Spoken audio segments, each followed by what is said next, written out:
My family is not in approval of the site being on Main Street.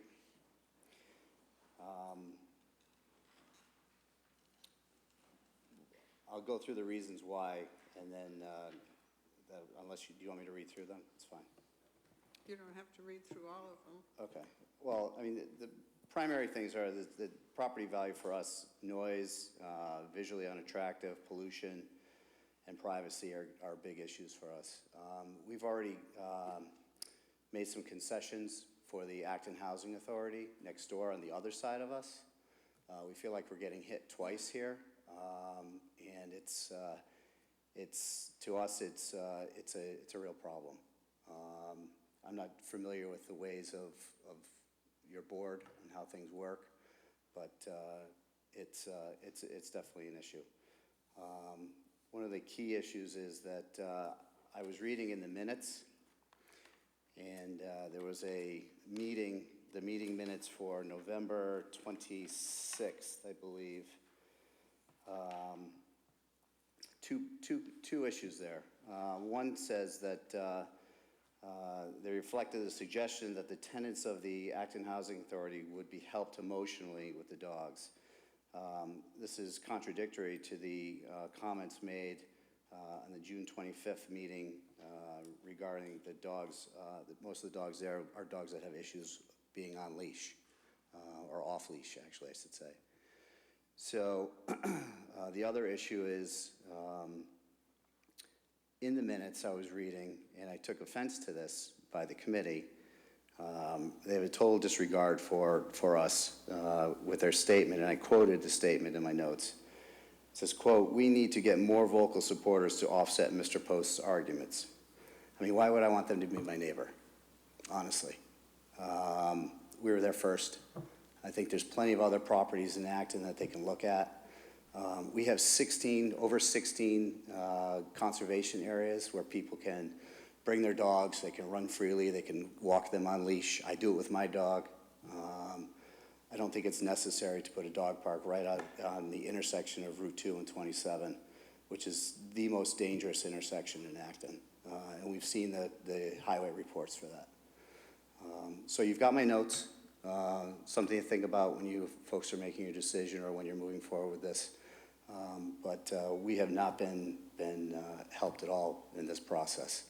And, you know, like I said, we've done our duty for you guys with the Housing Authority. I think this is just a step beyond that's not necessary. All right, Okay? Thank you. Thanks. Other citizens' concerns? All right. I want to remind people about upcoming elections. Voter registration, February 12th, 8 to 8 in the town clerk's office. The last day to register for the presidential primary election is March 3rd, and the special state primary would be March 3rd also. And there will be early voting here at Town Hall, February 24th through February 28th, from 8 a.m.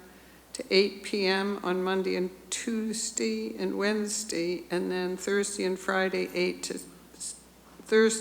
7, and Friday 8 to 5. John? Thank you. Just a note to the public to check out this month's version of the Municipal Monthly.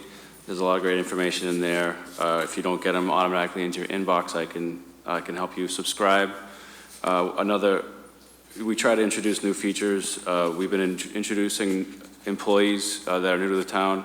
We've also been recognizing volunteers that volunteer for the town, focusing on new volunteers. But in this edition, we have some existing volunteers that we're recognizing. So please check it out, and love to hear any feedback you have on this monthly newsletter to make sure that people get as much information as possible.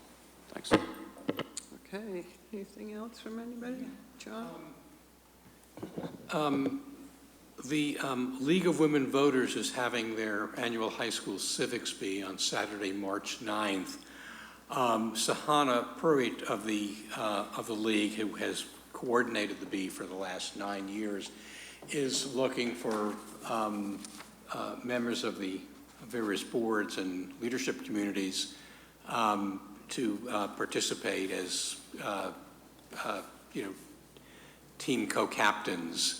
So if I would urge any of you, Jim and company, Tara, members of the board, to contact Sahana and volunteer your time. It's a fun afternoon. The students really enjoy it. They're very into it, and it's a good afternoon for all. Did you say the 9th, John? 9th. Right, that's on Monday, so I think it's Monday. 7th, I'm sorry. 7th, Saturday, okay.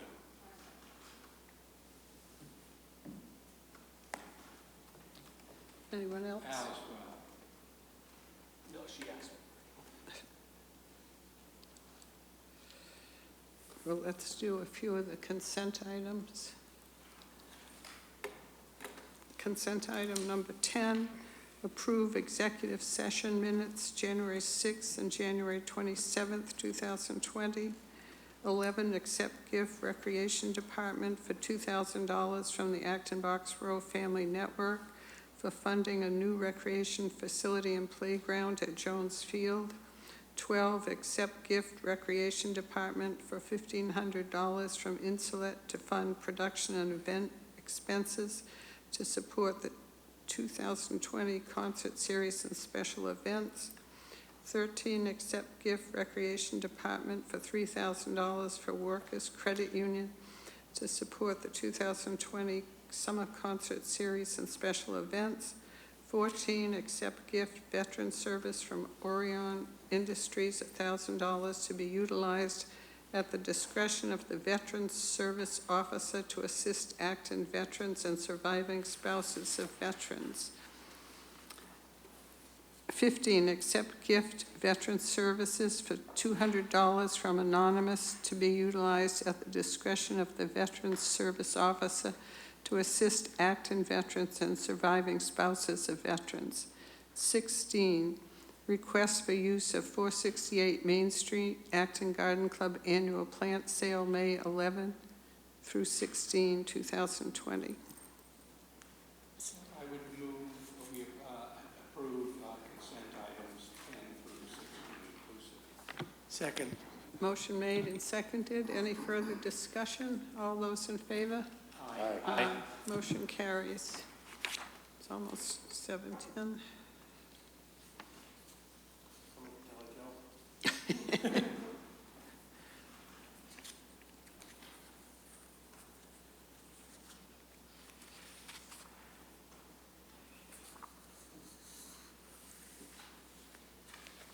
Is there someone here from Not Your Average Joe's?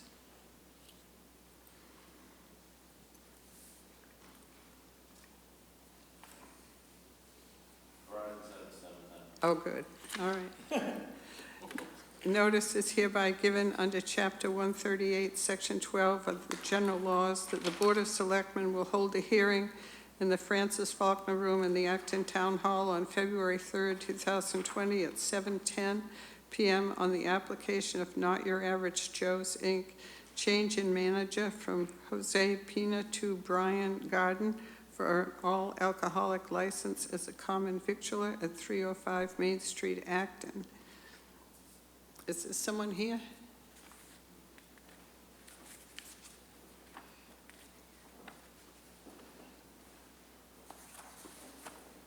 Do you want to identify yourself?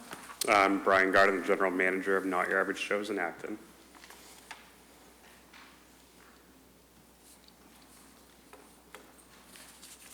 And where have you worked prior to this? I was with Not Your Average Joe's in our Waltham location and our Watertown location, and prior to that I was a Assistant General Manager for a concept in Boston. Okay. Are there other questions? David? I don't know if the manager knows if there have been any complaints against Not Your Average Joe's or issues that the police have had to deal with there. Nothing comes immediately to mind. No. not that I'm aware of. John? Yeah, welcome aboard, and hope it's a long stay. Me too. Any other questions? Is there a motion? Yeah, I'll move we change or we approve the change in manager for not your average Joe's at 305 Main Street to Brian, what's his name? Garden. Second. Motion made in second. Any further discussion? All those in favor? Aye. Aye. Thank you.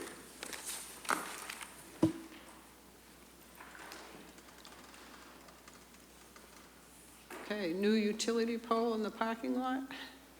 Thank you. So a lot of times a poll petition would have a more formal public hearing process. In this case, the proposed location of a poll is on town property, so the same amount of process isn't required, but we wanted to bring it before the board to see if there's any input or concerns about the idea of installing this utility pole. The purpose for installing the pole is that we are trying to transition our municipal fleet to electric or to more electric vehicles. And in the process of doing so, we need to prepare facilities to allow for these to be charged, whether it's overnight or throughout the day. We currently have 2 charging stations in front of or in the rear of Town Hall, which are heavily used by the public, and we try not to put the staff vehicles there to allow the public to be able to use them. So Corey York did a great job and chased a grant. So the state is actually going to fund $12,500 to purchase the equipment, and he also did a good job of partnering with the utility company through their various programs. So they're actually going to cover the cost of the installation. So the entire installation would be completed with some minor site work by our DPW, but other than that, no out-of-pocket costs. And the proposed location is the very back rear of the parking lot along Woodbury Lane. There would be a new pole installed close to the driveway, and then it would be providing electricity for, right now, we're just going to install a single charging station with two chargers on it, but the way it's being designed would provide for additional, I think, additional 4 to be added in the future. I've received some feedback just initially about why don't we just add more behind Town Hall. And I think that in the future, we probably will. And doing so would be a much simpler process, I would hope, than doing it back here. But we also want to be mindful of not having too many municipal fleet vehicles taking up those prime spots behind Town Hall. So that's why we're proposing to do it back there. That makes sense to me. And in addition to be using for municipal fleet vehicles, they would be set up as charge points, which allow for anybody with a charge point card or thing to use it. So we expect that it would be used by town vehicles and by the general public. So library patrons could use this? Yes. Good. Any questions?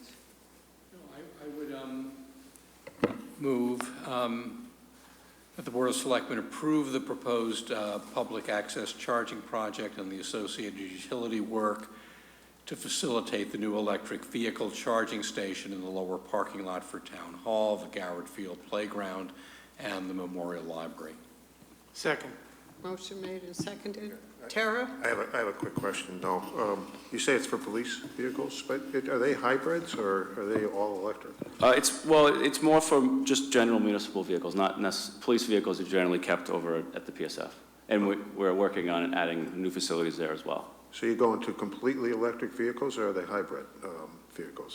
So the new cruisers that they're purchasing, and they actually are getting to, I think, this month in February, are hybrids, not plug-in hybrids. But Right. we have one pool vehicle that we use in land use that's an actual plug-in, and we hope to expand that and replace other municipal vehicles with more plug-ins. And we want to make sure before we do that, we have, the facilities to. Yeah, because we got an email from the state about electric vehicles that they sell off the state list, but they range in range from everything from 250 miles to 25 miles, so I don't know what the difference is, but so Tara? Just a couple of questions. These are the small poles, like the charging poles, not huge telephone poles, is that correct? To facilitate the installation of the small charge point poles, we will need to install a standard height utility pole. I don't know exactly how tall it is, but taller than, So utility one, pole height. so one normal telephone pole for each location, and then the town installs the smaller ones, is that? So the utility company will install a new pole and then run the wiring to the new charge points, all as part of this project. So one utility pole and then new charge point, small hubs. Thank you. And then with the reference relative to the public's use of it, I've noticed, I've kind of kept track that on average, whenever I count, there's 11 or 12 cold state vehicles that look like they've been sitting overnight in the spaces the very valuable spaces that the public drive around and around looking for one. And I'm wondering how, if they're going to be charging, how the public's going to get using them. Are they going to charge them and then leave them, and charge them and then move them?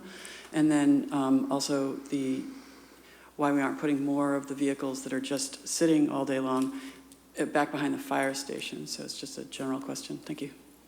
Okay. So generally, we will sort out the best way to both charge municipal vehicles and provide for access to the public. And that's something that we're comfortable that we'll be able to do once we have the equipment installed. Okay. Offering a parking lot discount for motion made. Any further discussion? All those in favor? Aye. Motion carries. Okay, now, parking lot discount for military and federal offices. We've received a letter. Yes, thank you. I received a letter from one of our current reserve space holders, just wondering whether we provide any discounts for military personnel for the parking program. And I looked, and we don't. And before we spent a lot of time trying to determine what a pricing structure might look like, I wanted to just mention it to the board to see what your initial thoughts are on this. I don't know. Is this something that's done in other places? Madam Chair? Dean? Yeah, as some of you might know, my son and daughter-in-law are both active duty military for 20 years. And it seems, depending upon where they're stationed, there are many benefits provided to active duty military.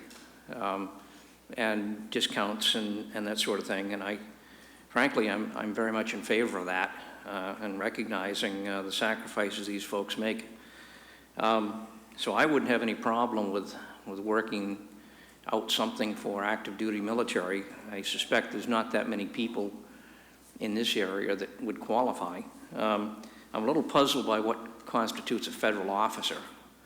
If it's a civil servant, just because they work for the federal government, I'm not sure they should get a better deal than a civil servant that works for local government. So I would certainly favor the military, but I'd need to hear a whole lot more about federal officers. And I apologize, I was going to prepare more of a complete presentation on what things might look like.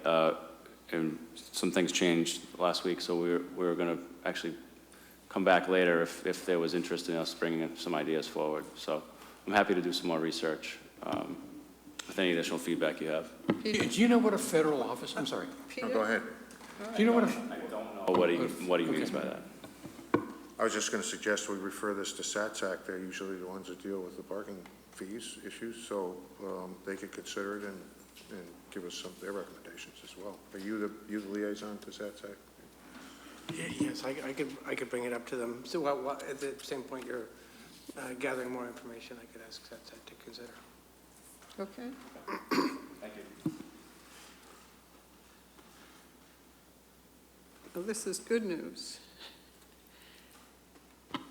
Yes, so in the packet, we provided a letter we received from Mass DOT, which they're announcing that they've added the Route 2 eastbound ramps on Main Street for signalization. This is something that throughout the Kelly's Corner process, as we talk about how exciting this transformation of our Kelly's Corner area will be, a lot of people always say, but what about the Route 2 interchange? That's right there. There's nothing going on there. And so they were very responsive to that concern. And so they've plugged in a project notification, which is sort of the beginning of the process.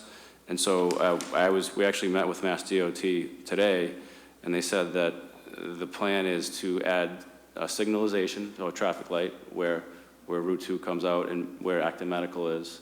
And the design will start over the next few months, and the idea would be to have the project start after the conclusion of the big intersection project at Kelly's Corner. So it's exciting that they've added it to the list, and they're making more investments in our community. Good news, good news. One question? So I missed it. So we received notice of project eligibility notification. What would be the next steps to get us into the queue? So we send this back, and then they start working on, 10% design, and it's a long process. Okay. But we're kind of on their radar now Okay. officially.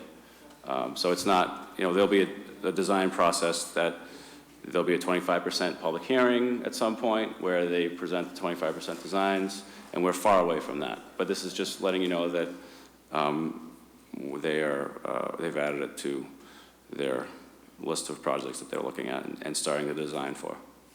So that would mean that we're sort of up next as they go through their sorting out of what new projects should be up on the pecking order? Yeah, it's not in a place yet to be put on the transportation improvement program. Okay. But it's giving it a chance to get on there in the near future. Okay. So they still need to do some preliminary design work before it can go on the tip. Peter? This is the Piper Road Discovery Way intersection there coming No. out through there? Oh, this is the intersection of Route 2 on the South. Dunkin' Donuts side of the bridge. On Main Street. On Main Street, yeah. So right now, it's only the eastbound lanes, the on-ramp that puts you towards the Hosmer House, and the on-ramp that has you come out right where Acton Medical is. Yeah, okay. And then the way to enter Route 2 is also in that same cluster. So that intersection will be improved. They didn't put the other side of the bridge on the list, but we have to keep working to get them to do that. And Piper Road is farther along. I mean, that's farther. Piper Road intersection is on the tip.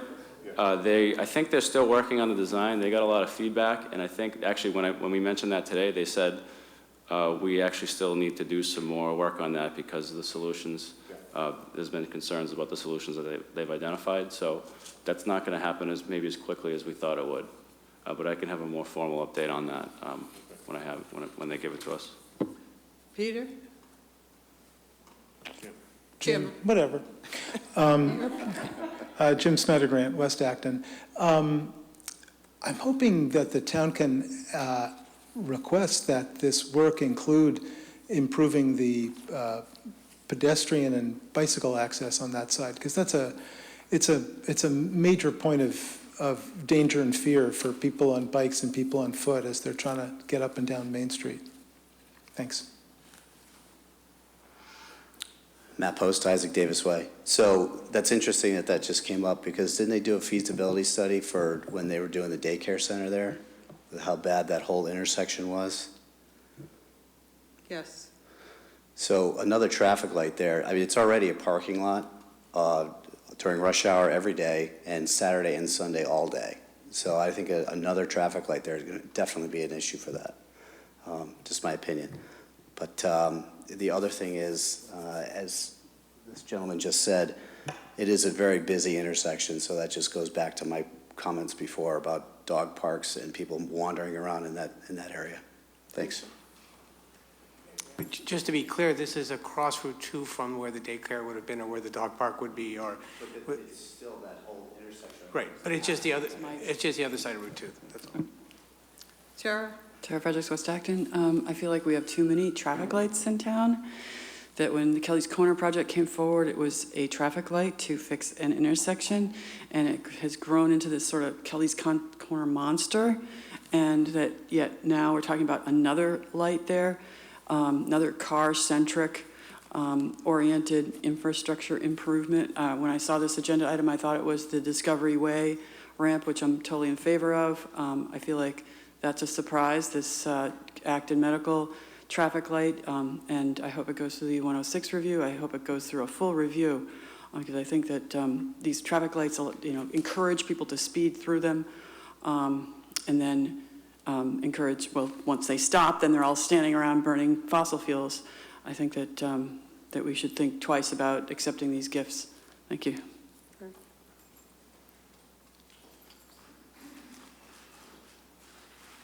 Annual meeting.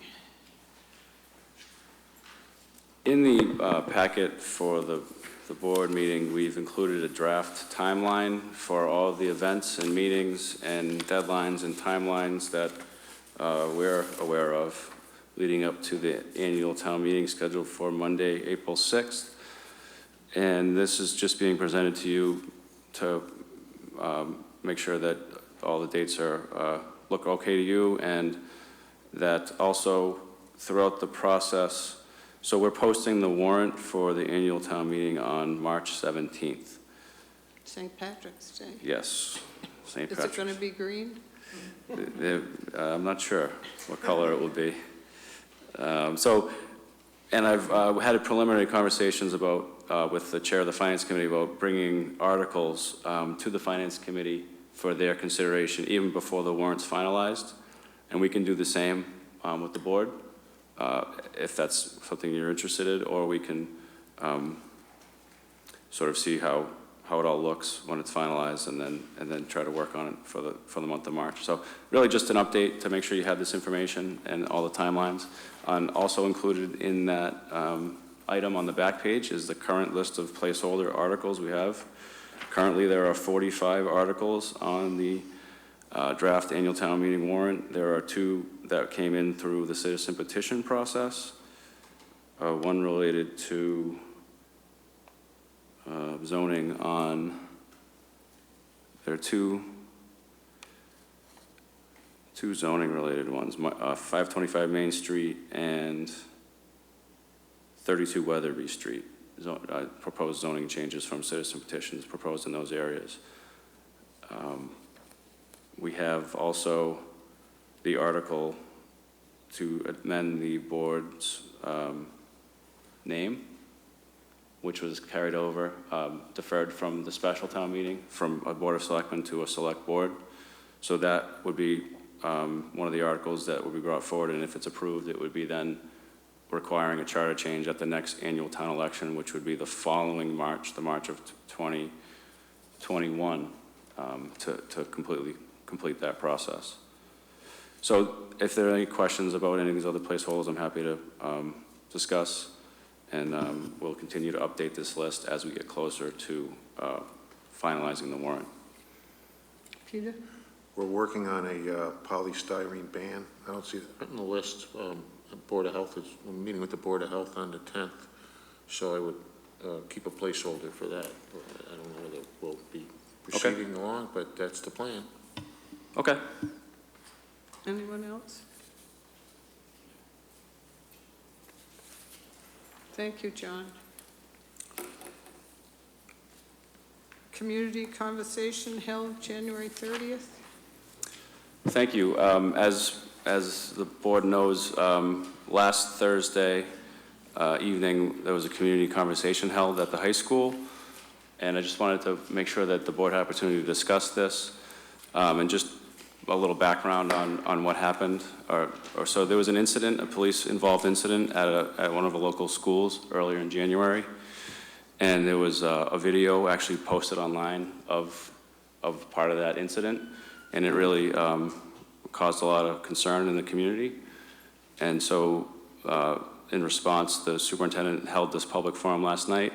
There was probably at least 200 people there, maybe more.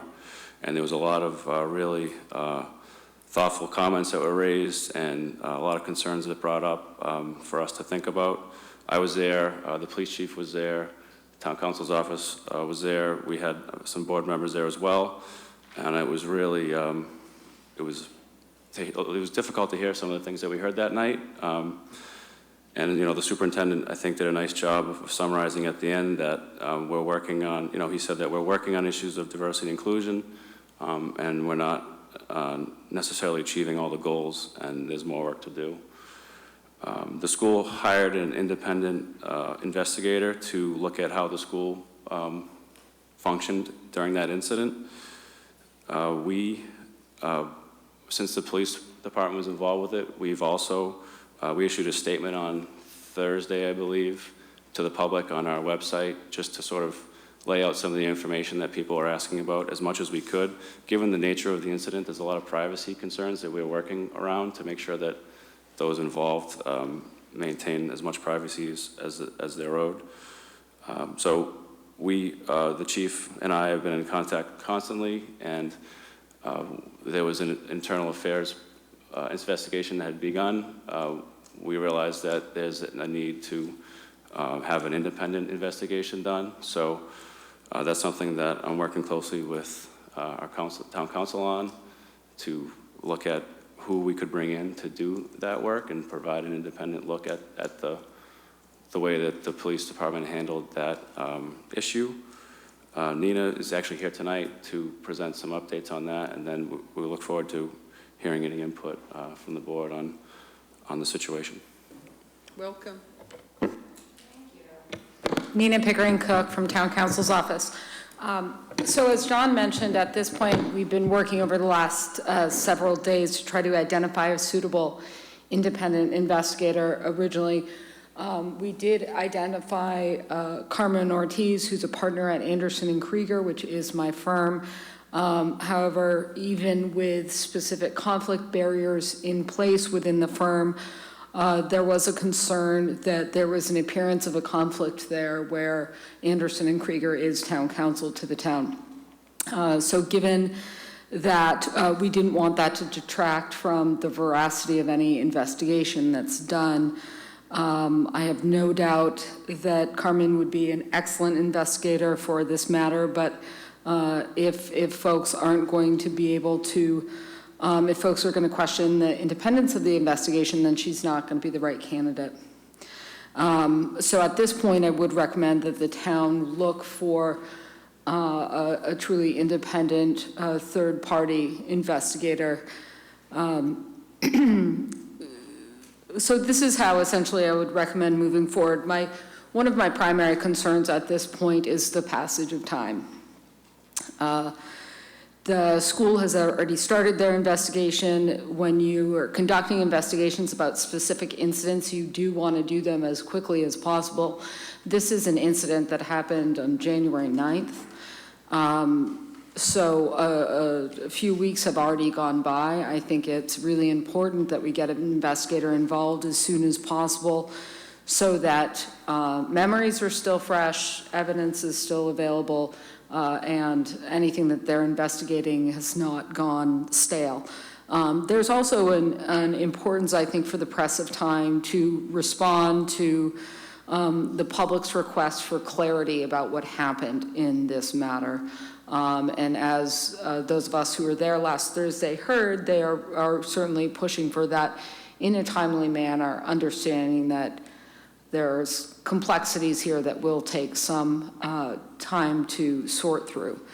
So since John and I have been going back and forth about appropriate investigators, we have both received a number of referrals. I think we've received about 10 referrals.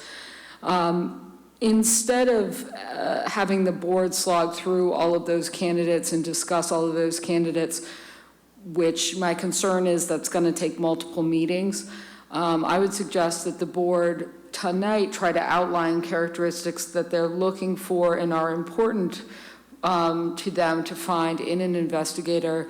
And then John and I can reach out to the various candidates that fit those criterias, with John able to make that decision and enter into that contract on behalf of the board, of course, after notifying the board of what decision that decision is. Once retained, my view of this is the investigator would be given a charge to review the conduct of the police department in at least 4 ways. The first would be the compliance of the police department, the compliance of the officers with Acton police policies and protocols. The second would be compliance with police best practices more broadly. The third would be the role that race, if any, played in the police response on January 9th, to the extent that's possible, and 4 recommendations for the police department in handling situations like this in the future. Now, this is not my area of expertise. I don't do internal investigations of police departments. Whoever is selected as an investigator may well have other categories that are important to look at beyond those 4 that I've just looked at, and that may be informed by what they learned during the investigation as well. But those are the important issues, I think, that have come out of my discussions with John and the chief and listening to the community last Thursday. Typically what would happen is the investigator would conduct multiple interviews and draft a report sometime over the next 2 or so months. That report would then be shared in full with this board, and the investigator would be available to answer any questions you may have. Now, given that this incident involves both a minor, it involves school records, and it involves possible medical information, there's multiple layers of privacy that we need to be careful of here. So to the extent possible under the law, I think I would recommend that the board make that report public, understanding that there are going to be likely to be redactions for those various privacy concerns that I just referenced. So I think it would be very helpful for John and I, and hopefully all of you, to have a discussion at this point about what we feel are important characteristics that the independent investigator needs to have. John and I have discussed some of them, but it's certainly, we need to hear from the board on this. First and foremost, I would say that the board's #1 concern here really should be the public's faith in the investigation. The public's faith in the investigation, and that's going to go hand in hand with the public's faith in the investigator themselves. If you think about it this way, you can have the best, most thorough and comprehensive report in the world, and if the public does not have faith in the investigator, it's not going to be worth the paper it's written on. So that does need to be one of the driving characteristics I would recommend for this board to consider when thinking about an appropriate investigator. So that's, I have some thoughts about what those characteristics should be and typically are for these types of investigations, but I welcome input from you all. I don't want to drive that discussion more than necessary. Peter? Well, I'll hold off for John.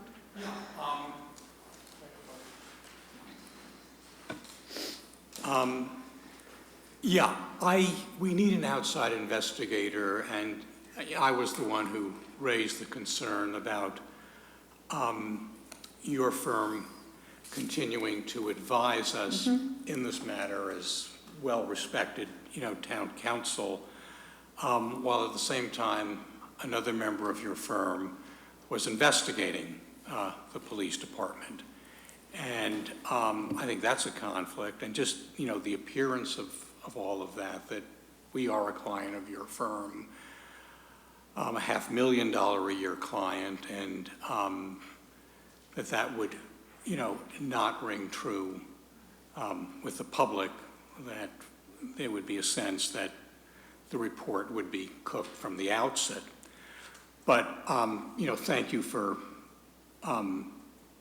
graciously stepping back from it and offering your comments as you did tonight. There needs to be an outside investigation, and most importantly, that we get it right. There are experienced individuals and firms who investigate police departments and individual, police officers.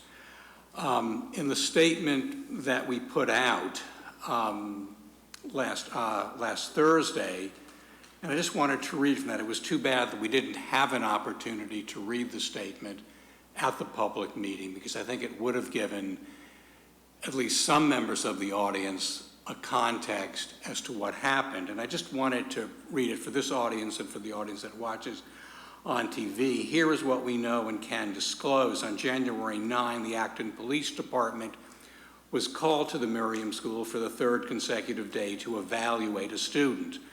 On the 2 prior days, the Acton School Resource Officer was able to resolve the situation with staff and family assistance. However, on January 9, the situation had escalated to the point where school officials became concerned about the students' and staff's safety. The child's parent had also come to the school, and over a period of nearly a half hour, officers, firefighters, medics, faculty, the school psychologist, and the child's mother talked with the child in an attempt to de-escalate and calm the situation. Ultimately, based on the circumstances in front of them, the Acton police officers on scene made the difficult but sometimes necessary decision to refer the child for a medical evaluation. This led to a disagreement with the student's parent as to the necessary course of action. The disagreement escalated, and the student's parent was arrested for disorderly conduct. Now, there's a lot in what I just read, and a lot for an investigator to work and sort through. And there's also the allegation that was made of racial insensitivity. And I realize that in doing this, that no matter who we appoint, the goodness of the work, the quality of the work, that there will be people, who are not going to be satisfied, with the outcome. I, for one, do not want to see Officer Scott Howe served up as a sacrificial lamb in this. So I believe it is the decision of the board to make as to whom to hire in this process. So I would, propose Peter Berry, a Selectmen colleague, who's a very experienced municipal lawyer, along with John and Nina, to interview prospective outside investigators and report back to us. You could do it within a week, 10 days, we could have a special meeting, and it's our decision to make as to who to hire, knowing, what the person's availability is, what the fee arrangements will be, the timeliness of the report, because this is a report that we will own. We are the town's executive body. We are the political body. We will have to accept, public comment, public criticism, whatever, and we've got to step up on it. Peter, are you willing to take this on? Well, Nina's office is right next door to mine in downtown Boston, so we don't have far to walk to get to meet with each other. Yeah, let me just say, I agree completely with Nina that we need somebody who's can gain the confidence of the community in the integrity of his or her investigation. That they're able to conduct an investigation that is truly independent, looks at all of the evidence, talks to all the involved people, and makes conclusions about what happened and lets the chips fall where they may, and is able to explain their conclusions and recommendations in a manner that people can understand and clearly, and even if they don't agree with it, at least understand exactly how the person reached the conclusions he or she may have. I got to say, I believe that our police officers are well-trained, that they have empathy for all the members of our community. Chief Widmer set a great example in working very hard with the Domestic Violence Abuse Support Network. I think Chief Burrows has continued that. They are trained in community policing tactics. They're trained to de-escalate situations rather than escalate them. So I have confidence in our police department, and I think the community can certainly have confidence in the way our police officers protect them and approach each volatile situation that they often have to deal with to try to resolve it in a manner that is the least disruptive to the community. That's not to say that mistakes aren't made. Nobody is perfect. I don't know exactly what happened here or what mistakes have been made, but I think we need an investigator who has an understanding of police policies and procedures, has done these before, and will be able to tell us whether the proper procedures were followed here, and if not, what we might be able to do to correct them in the future. So I'm happy to work with Nina and John to come up with somebody that we think would do the best job. Great. Tara? Yes, just a couple of comments. I was on the original Fostering Racial Justice Committee, which I believe is meeting tonight, but no, it's tomorrow night. Either way, I want to say that I agree that the training is critical and the public report is a good idea. It's my understanding that the Acton police have gone through racial bias training. But I have a couple questions and a comment. Was Officer Araculio there? I have a lot of respect for him. Was he there while the arrest or before the arrest was happening?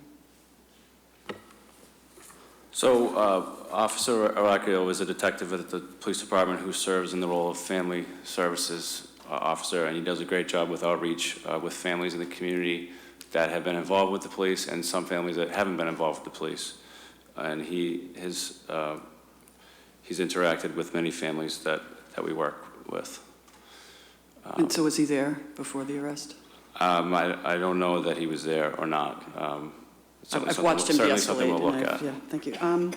Relative to the person that you choose, I feel like instead of a person that's sort of used to police procedure, I would rather have somebody that's a leader in racial bias training, actually a person of color who has engaged in training of police. And I'd like to take this opportunity to encourage a citizen-led police accountability board. These are popping up around the country and very helpful so that people have a place to go. Because although, you know, like I said, I've seen Araculio in action, and I love how he de-escalates. There are others that maybe not so much. I have firsthand knowledge, which I will be coming back with information about.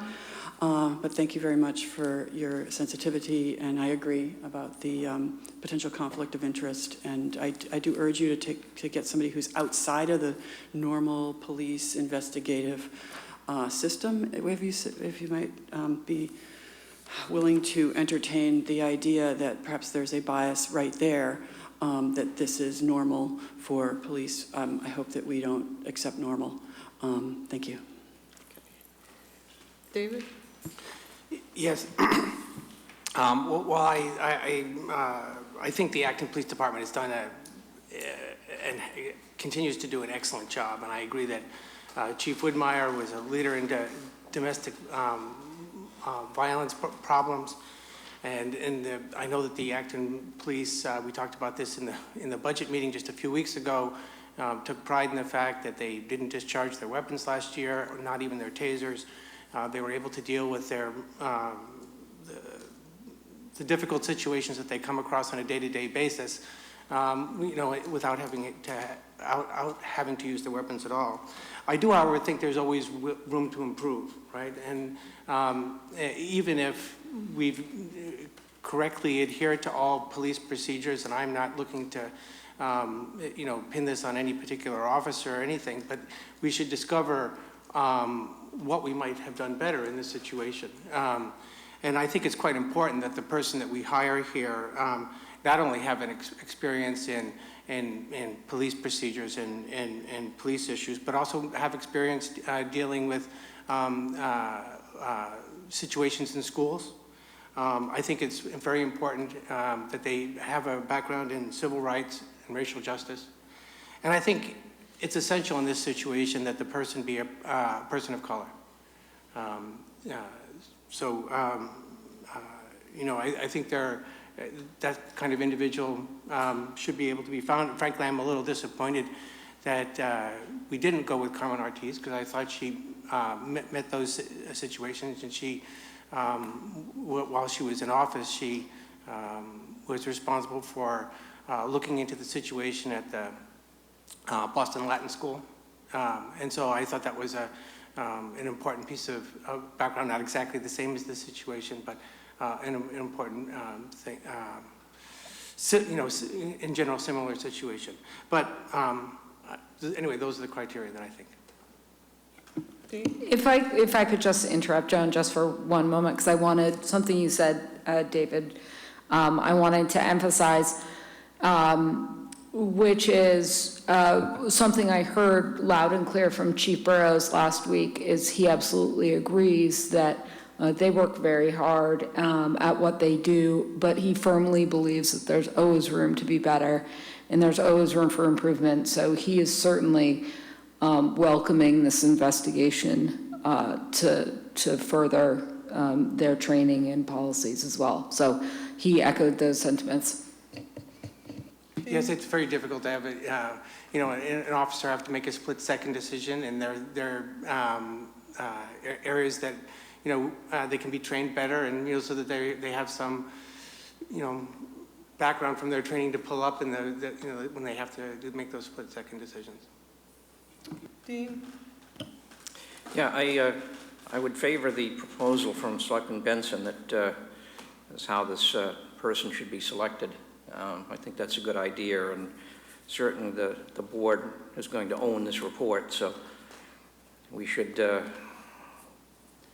be willing to go through that process. I don't have any particular feelings about what the genetic makeup of a lawyer is supposed to be.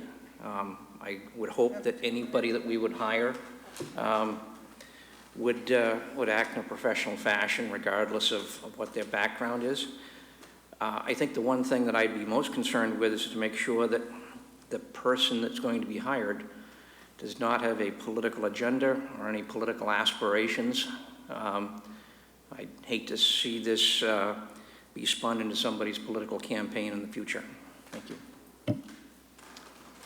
Timing.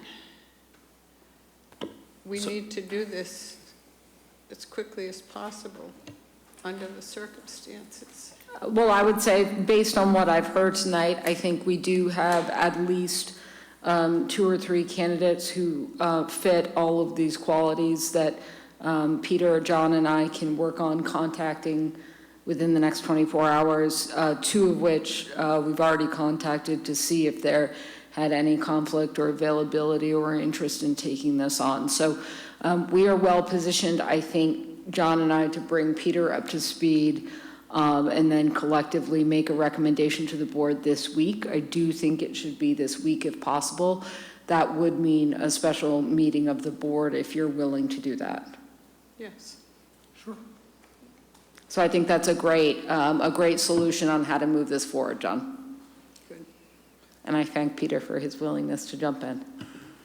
Yeah, I mean, I just want to say I agree with both David and Tara that we need somebody who has a background in civil rights, racial justice issues, as well as police procedures. You know, we have to think in the long run here about how to heal the community from this incident and make the community a better place to live. I thought one of the most poignant comments that was made the other night was by the woman who said, we have to point the finger at each one of us. And, you know, there's been a lot of studies and research recently on inherent racial bias. I think we're all subject to that, and it's a lifelong effort to try to recognize that in each one of us and overcome it. I was surprised by the lack of diversity that I heard that exists in the school. I know the town has made some efforts for that toward having a more diverse workforce, which I think is critical. John's been working with other town managers to try to address that problem. But to me, to have a diverse workforce, you're not only, if you have a black teacher in a classroom, it's not only the black kids in the classroom who get to emulate a role model, it's all the kids in the classroom who get to interact with somebody of a different race and realize that those people are role models as well as anyone else. So I think we all have a lot of work to do, and we ought to have discussions about ways to accomplish those things. There used to be the group No Place for Hate in town that is no longer around. I gave my email to some people who were outside the door the other night. Seem to be trying to start a new group to address some of these issues. So hopefully the community will come together and try to work together to address these issues that all communities in the country have to deal with. Thank you, Peter. All set? Yeah, we have some work to do, and we'll schedule a meeting for probably Thursday, if we can pull it off. Okay. Sewer privilege fee. John? I think you should formally announce the change in your, that you're now sewer commissioners for this portion of the meeting. He's doing that because I'm here, and I told him he had to do that. We need to call to order the Board of Sewer Commissioners of the town of Acton. We're in session as sewer commissioners.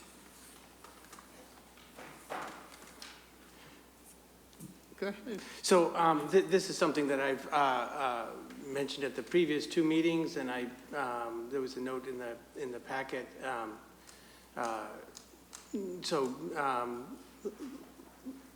The fee as currently set 20 years ago is really insufficient, and it's about a third of what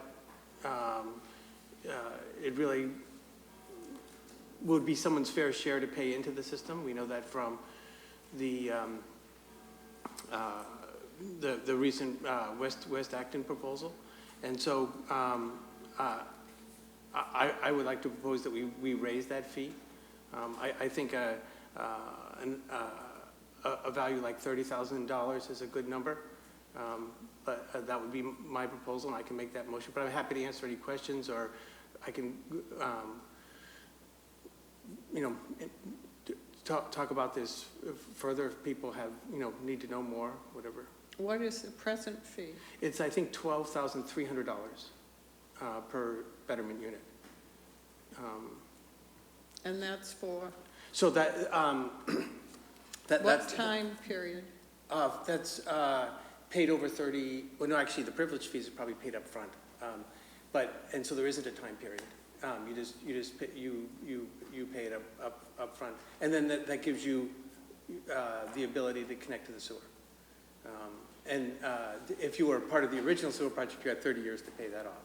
But if you're not, then you pay it at the time you connect. I mean, the gentleman who's doing the 184 Main Street project who was here a couple of weeks ago, we allowed him to pay when somebody moved in, which is typical, right? Instead of when they connect, he pays when they move in, so when the unit is rented.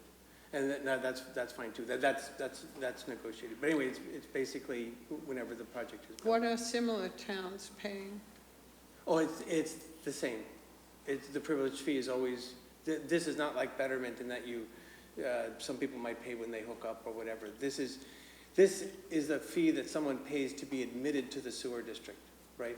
And that happens under two circumstances. It happens if there's a property adjacent to the sewer district that wasn't originally part, that we let in. And the second case is if the property's use changes, and so the number of betterment units changes. So for example, suppose it was originally a single-family house on a 4-acre lot, and a developer buys the 4-acre lot, tears down the single-family house and puts up 4 houses, or keeps the single-family house, puts up 3 more houses. Then there are 4 sewer betterment units there in my example instead of the original 1. But have we looked at comparable communities and what their fees are? No, but this is related to our costs and not somebody else's costs. And fairness to people that are in the district. We know what the costs are from the recent design work.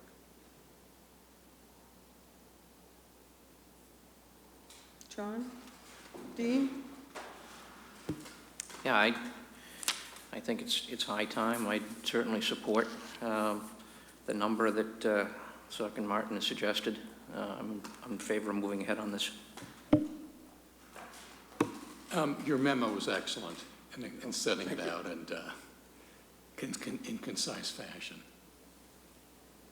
Peter?